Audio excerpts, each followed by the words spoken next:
player dominates, it's hard to unsee it. When Rico Dowdle had over 200 yards last week, uh, it was clear that it wasn't a fluke only because when you rush for over 200 yards, you're doing something right. You're, it's not, you don't just fall into that, unless you get it on 3 carries or something like that. Even then, it's earned. He had 23 carries, had 26 total touches. He had 234 total yards, offensive yards. Um, you can't ignore that at that point. Anyone who had rostered him in the hopes that he could be a good handcuff to Chuba Hubbard, and then Hubbard getting hurt, could not have imagined that kind of outburst. And then to see what happened yesterday against his former team, that he almost matched it, completely dominated. In this case, he had, I think, 34 touches. He had 60 touches across an 8-day span. A Sunday to Sunday, you could call it 7 days. It's incredible what he did to get, over 400 all-purpose offensive yards in 7, 8 days is insane. So the question becomes now, how valuable is he? And I can almost guarantee that a lot of managers are overvaluing him because how can you not? How can you unsee what he just did? My job here is to, and I didn't go into today thinking, well, if Rico Dowdle does well, I'm going to do a podcast episode all about how he's terrible. He's clearly, he played inspired football the last 2 weekends. And he's got the Jets coming up, and the Jets are, somewhat beatable on the ground, you could argue. And then he faces the Bills, and that could be tough if it's a negative game script. But if it's not a negative game script, then he lucks out because as of this recording, late Sunday night, it's not going to change by Monday morning, the Bills defense is giving up 5.6 yards per carry. That is a huge amount.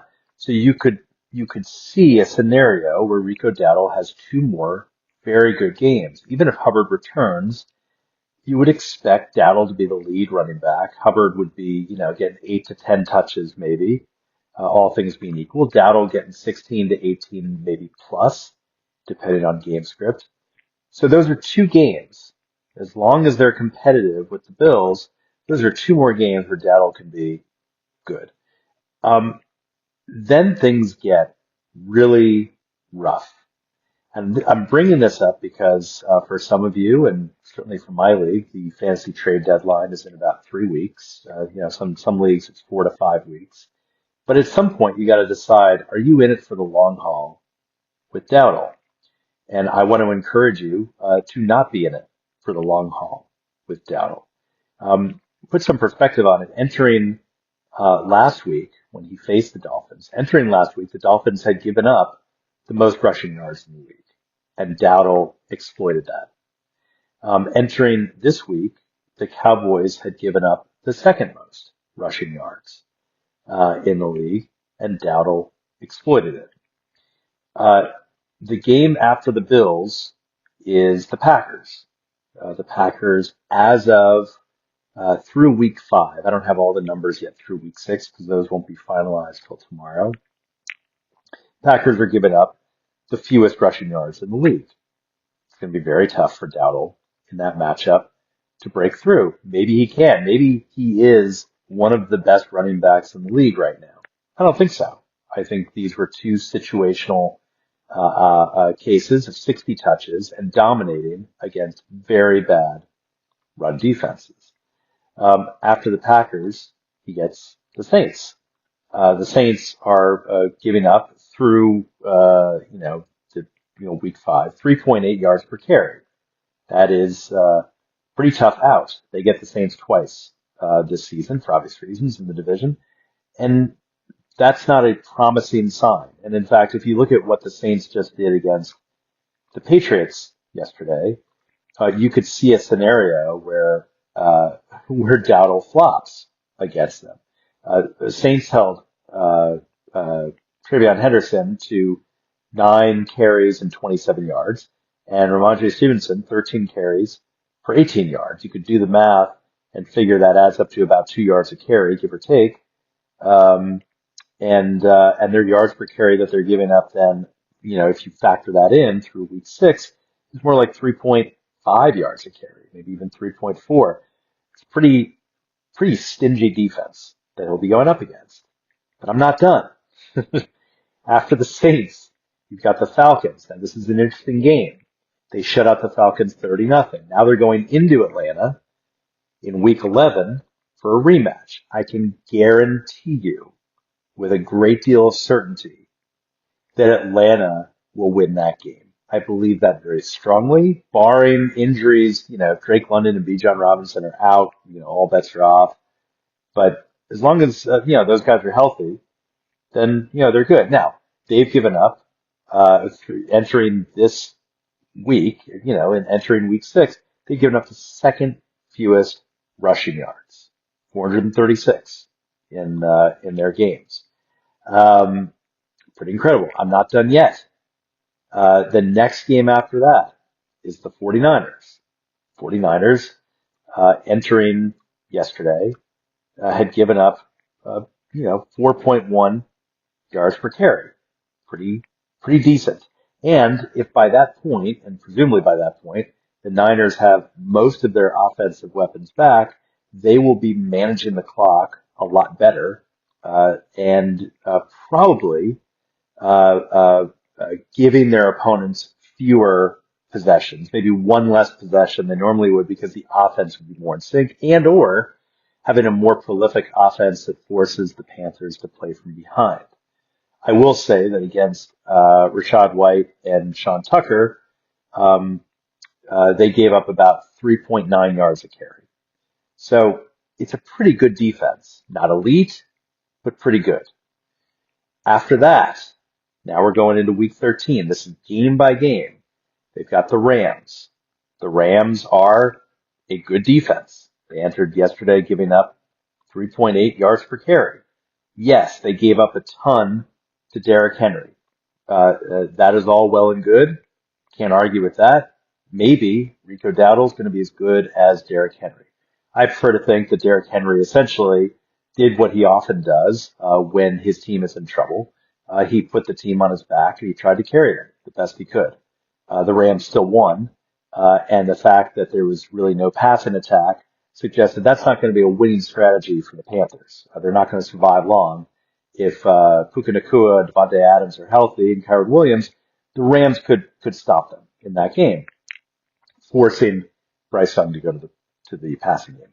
Then there's a bye week. Then they go into New Orleans to play the Saints. I've already talked about them. Then they get the Buccaneers. Buccaneers average 3.7 yards per carry that they give up. That is near elite in this league, and that is nearly most seasons. It's still near elite as far as I can tell. They held Christian McCaffrey to, I think it was like 3.3 yards a carry or something like that yesterday, 3.2. Now granted, Christian McCaffrey isn't running very well as somewhat expected, this year, but still that counts. It's still Christian McCaffrey and they held him, below their, yearly average. And then finally, if you get to the fantasy Super Bowl, with most people's week 17, I'm calling it, because they get Tampa Bay again in week 18. But in week 17, they get Seattle.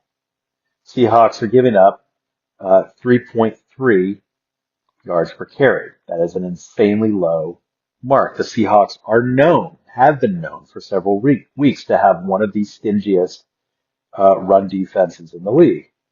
And sure enough, on the road against the Jaguars yesterday, they held Travis Etienne in check. It's not an easy thing to do. Just ask many teams that he has gashed, not just this year, but in past years. But they held him to 2.3 yards per carry. So I want to give that full picture because it is so exciting what Rico Dowdle has done. And if I had Rico Dowdle, if I was as smart as you, and I had drafted him or picked him up, it's a 14-team league, I would have had to draft him. But if I drafted him right now, after today, I'd be looking at all my opponents who are losing or about to lose or have officially lost. And I would say, hey, I've got plenty of running backs. I need and it could be a tight end, could be a receiver, could be a QB. Which of my running backs are you interested in? And they might come back to you. And they might say any of them. They might say one or two. If they mention Dowdle, great. Then you start talking about Dowdle and what kind of, value you could get. I think you could get a top 10 to 14 wide receiver, frankly. I think you could get someone who's quite good given what Dowdle has done. It's hard, again, hard for opponents to unsee what he just did. Um, and if they don't mention Dowdle, then you might weave it into the conversation and say, you know what, I just want to make sure you know everyone's on the table. And I'd love to know what your pecking order is. Rank my five running backs from the guys you most want to release, and let's figure out some kind of like what value you would place. And we'll have this conversation back and forth. Some managers are willing to do that, some aren't. But if you're 2-4 coming out of this weekend and you're starting a backup running back as your number two, you're probably very interested in Rico Dowdle. You're going to give up something. The key is not to hold him for too long. That is really the key to all of this. Enjoy the points. You deserve it. Enjoy what might be coming against the Jets and might be coming against the Bills. And after that, I hope you'll trade him away. This is BJ Rudell, Fantasy Football for Winners. Follow me on the blog. Email me anytime. And I mean anytime. I'll let you know if it's too much. And we'll see you tomorrow.